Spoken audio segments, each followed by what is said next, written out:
LinkedIn echo chamber. This is ML's like Team Spirit. This evening we have Ben Cocker of HelloFresh. Ben, how are you? Very good, thank you, John. How are you? I'm really well. And where are you? I'm in Berlin, in Germany. Berlin, an international guest. How exciting. Yeah, very, very. Ben, we could do the whole show in German. How would you feel about that? Slightly nervous. Even more nervous than I am already. Ben and I are both fluent German speakers, audience. Please believe us. Ben, you're here because you've got a very strong supermarket background. And I wanted to get somebody on to talk about analytics and data sciences in the supermarket sector. Could you give everyone a rundown for 30 seconds or so of what you've been doing, where you've been working, and so on? Yeah, okay, yeah. So I've spent the last 13 years or so working in customer data science and analytics, and I get really turned on by discovering business value through data and acting on it. So both of those things are very important to me. I spent nearly a decade of that with dunnhumby, the insights arm of Tesco, in various insights and client solutions roles around Europe. And I've spent the last 2.5 years at the HelloFresh group here in Berlin as the head of product analytics. So I know quite a bit about how to generate value from data in food and grocery, I think. Good. Ben, you've got 2 master's degrees, statistics, and I forget the other one. Just remind me. African history. African history. So you're well qualified to be on this show. Thank you for joining us. Ben, I remember, segmentation coming to life for me during the early noughties. And one of the triggers was reading a book called Scoring Points, which was all about Tesco Club Card. It was about how Tesco were driving value. dunnhumby were the big retail analytics company that kind of invented supermarket analytics, really. And I suppose I can't remember the detail of this book, so I wanted to remind our audience, but I remember reading about lots of different types of segmentation, and there were many kinds. So I'm hoping on this interview, you can maybe take us through your perspective as to why this was even happening, and then sort of jump into some of the different kinds. And then the main bit here, because I expect everyone has heard of segmentation, is maybe just into some of the pitfalls, pros and cons of different approaches, and just anything interesting you learned during your time on the supermarket scene. Yeah, no, thank you, John, for taking that up. Yeah, Scoring Points was a fantastic kind of motivator for me as I started off my career, and getting this kind of view of how you can do something really interesting and generate value through data. It was completely revolutionary for me when I read it. And I guess it's all predicated on the idea that no customer is the same as another, right? So if you, as you're scaling an operation, you need to scale how you see the customer. And segmentation is a really useful lens to see how different types of customers are experiencing your offer. At Tesco, this was one of the, as you said, it's one of the underpinnings of the Tesco strategy that they were famous for in terms of segmenting their base to differentiate their strategy to outcompete ultimately specialist retailers on different parts of that customer base. Okay, good. And take us into some of the different types of segmentations. My brain, I'm racking. If I'm looking blank, it's because I'm trying to remember what I read in the book. And I recall reading something like Tesco at any one moment could have been running up to between 8 and 10 different segmentations. Then all the business were expected to sort of consume these segments, act upon them, use them for insights. Can you run us through some of the more interesting ones that you remember? Yeah, the standard approach that we had was to have a couple of segmentations at the retailer level, if you like. So one of those would be a loyalty segmentation. So some variant on RFM, recency, frequency, monetary value. And the purpose of that was to be able to distinguish between who are the customers who are really engaged with you today and who are the ones who are not. That gave you and you'd have in the background with that this kind of Pareto idea that you'd have 20% of your customers spending 80% of your revenue. The reality was possibly a little bit less leveraged than that. But it certainly helped you differentiate your strategy by which customers are really engaged with me and what can I do to secure that engagement, and which customers are not so engaged with me and what different strategies can I put in place to try and drive more engagement. So that's one of the sorts of segmentations. The second one is kind of a deep behavioral segmentation on the needs of customers. So that's kind of based on a clustering approach, what we would call machine learning today, but lots of different ways at getting at that. But ultimately what you want to do is set up lots of different dimensions, lots of different behavioral kind of artifacts about customers, and then cluster to see which types of customers are most similar to each other and how do they differ from each other as well. So that was really interesting to understand what sorts of family customers do we have, what sorts of foodie kind of based customers do we have, what price sensitive customers do we have, etc. And then the third sort of segmentations or additional segmentations are things we did at the category level. So there's lots of volume there where we're trying to understand, through a rules-based approach, what somebody's breadth of shop is across categories or how they behave within particular categories. That's kind of particularly to engage suppliers to try and set up collaborative projects in terms of new product development and how we set out a category to appeal to customers. So in any classical segmentation, right, you're kind of managing the trade-off between complexity, so the number of groups that you have, and the accuracy of the segmentation. So essentially how similar each member of a segment is to each other and how dissimilar they are to everybody else. I mean, ultimately, the number of segments you choose is kind of a reflection of how much you believe you can differentiate your strategy based on those different sorts of customers. Let's zoom in on one. I'll put you on the spot, Ben. The foodies. Can you remember what characterized a foodie? So yeah, we would build this segmentation based on what people bought.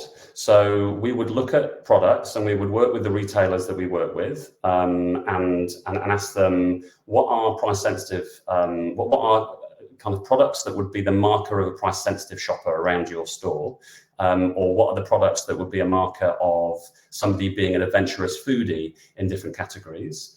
Or a family shopper, etc. And what we would do is we would take a look at those products. We would then expand that group of products by other products that were present in similar baskets to them. So we would expand that out and then use that enlarged group of products to then identify particular customers, or ultimately give each customer a kind of a DNA based on how much adventurous food they bought, how much healthy food they bought, how much family food they bought, etc. And then we would cluster based on those dimensions.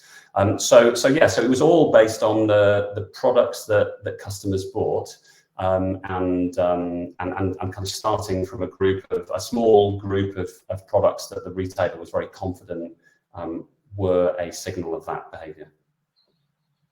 Okay, it sounded like you nearly mentioned another type of machine learning, Ben. So, basket analysis and looking at those product combinations. Maybe you could join us in the future and talk to us about how that works.